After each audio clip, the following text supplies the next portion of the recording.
Hello, मेरा नाम doctor Rakesh Reddu है। मैं हीलिंग हॉस्पिटल में कंसल्टेंट न्यूरोसर्जन हूँ। आज मैं आपको कमर दर्द के बारे में बताऊँगा। कमर दर्द के बारे में समझने के लिए अपने को कमर की एनाटमी समझना बहुत ज़रूरी है। कमर की एनाटमी के लिए मैंने ये मॉड्यूल रखा है आपकी इंफॉर्मेशन के लिए। अपनी कमर की लंबर स्पाइन की 5 हड्डियाँ होती हैं और नीचे सैक्रल स्पाइन है, वो 4 कंपोनेंट से बना है। हर हड्डी के बीच में डिस्क होती है।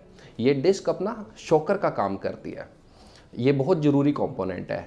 हड्डी मिनरलाइज्ड है, वो अपनी जगह से आराम से हिलती नहीं, बट डिस्क अपनी स्पाइन की मूवमेंट के लिए, फ्लेक्शन के लिए, एक्सटेंशन के लिए, लेटरल बेंडिंग के लिए, हर चीज़ के लिए बहुत ज़रूरी है। इसमें आगे अपने हड्डियाँ रहती हैं, साइड में दोनों तरफ जॉइंट्स रहते हैं और पीछे स्पाइनस प्रोसेस रहती है। बीच में कैनाल है जिसमें से अपनी नसें जाती हैं। हर लेवल पे, डिस्क के लेवल पे एक नस राइट साइड में, एक नस लेफ्ट साइड में निकलती है। ये नसें ही अपने दोनों पैरों को सप्लाई करती हैं, अपने पेशाब के कंट्रोल के लिए, टॉयलेट के कंट्रोल के लिए, पैरों को चलाने के लिए, पैरों की सेंसेशन के लिए। सारा का सारा लंबर स्पाइन में ही नसें रहती हैं। अपने इसमें क्या क्या दिक्कतें आ सकती हैं? सबसे कॉमन जो दिक्कत है, डिस्क का खिसकना। जो डिस्क है ये पीछे की तरफ खिसक के जो अपनी ये पीले रंग की नस निकल रही है इसको दबाती है। इसको दबाने के कारण इसकी पूरी टेरिटरी में पैर में दर्द जाता है और वहाँ पे सुन्नपन आने लगता है। दूसरी सबसे कॉमन पैथोलॉजी जो ज़्यादा बुजुर्गों में देखी जाती है, कैनाल का नैरो हो जाना, उसे हम बोलते हैं lumbar canal stenosis. Stenosis 6 millimetre तक, नॉर्मल जो डायमीटर है वो 14 mm है, 6 मिलीमीटर तक, 7 मिलीमीटर तक बॉडी उसको टॉलरेट कर लेती है। लेकिन उससे कम डायमीटर जैसे ही शुरू होता है तो हमारे चलने फिरने में दिक्कत आती है।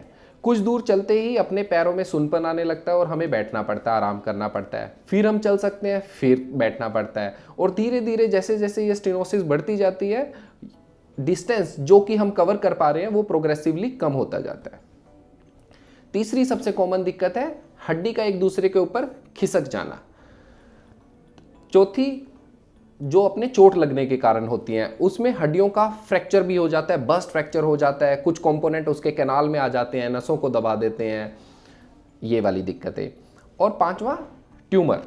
कुछ तरह के ट्यूमर्स स्पाइन में नसों के साथ होते हैं, जैसे जैसे वो साइज में बढ़ते हैं नसों को दबाते हैं और दिक्कतें करते हैं। अभी हम डिस्कस करते हैं कि इसकी मैनेजमेंट कैसे करें, इसको ठीक कैसे करें। इसके लिए हमारे पास हर तरह की मोडेलिटी है। मिनिमल इन्वेजिव भी है, इन्वेजिव भी है। वो हर पैथोलॉजी के हिसाब से है, किस तरह की दिक्कत है उसको कैसे ट्रीट करना चाहिए।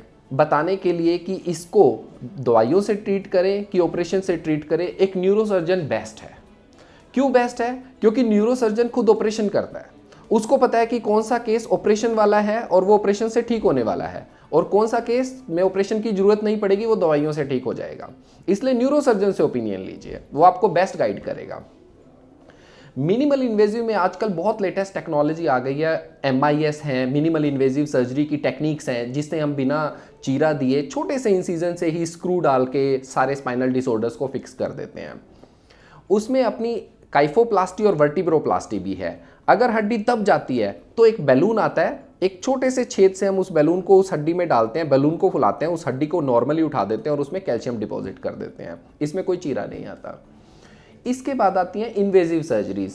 कई जगह पे मिनिमल इन्वेजिव चीज़ें काम नहीं करती। अगर कुछ कैल्शियम जमा हुआ है, कोई ट्यूमर है, बड़ा ट्यूमर है, या ओल्ड एज में मल्टीपल पैथोलॉजीज हैं, डिस्क भी है, लिगामेंट्स भी अपने बड़े हुए हैं, और उन सबको एड्रेस करना है तो कई बार इन्वेजिव ट्रीटमेंट भी करनी चाहिए।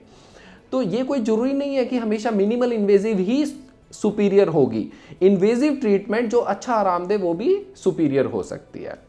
तो घबराए नहीं बिल्कुल भी। स्पाइन के डिसऑर्डर्स बहुत अच्छे रिजल्ट देते हैं, उनकी ट्रीटमेंट अच्छे से की जाए तो, और बहुत फैंटास्टिक रिजल्ट। जो पेशेंट चल नहीं पाता उसको चलाने में हेल्प करते हैं, पैर में जिसके सुन्नपन आ रहा है चलने फिरने में उसको नॉर्मल अपने लेवल पे लेके आते हैं। तो कभी भी ऑपरेशन से या किसी भी तरह की मैनेजमेंट से स्पाइन के बिल्कुल मत घबराइए, आके कंसल्ट कीजिए, हम आपको बेस्ट गाइड करेंगे। Thank you.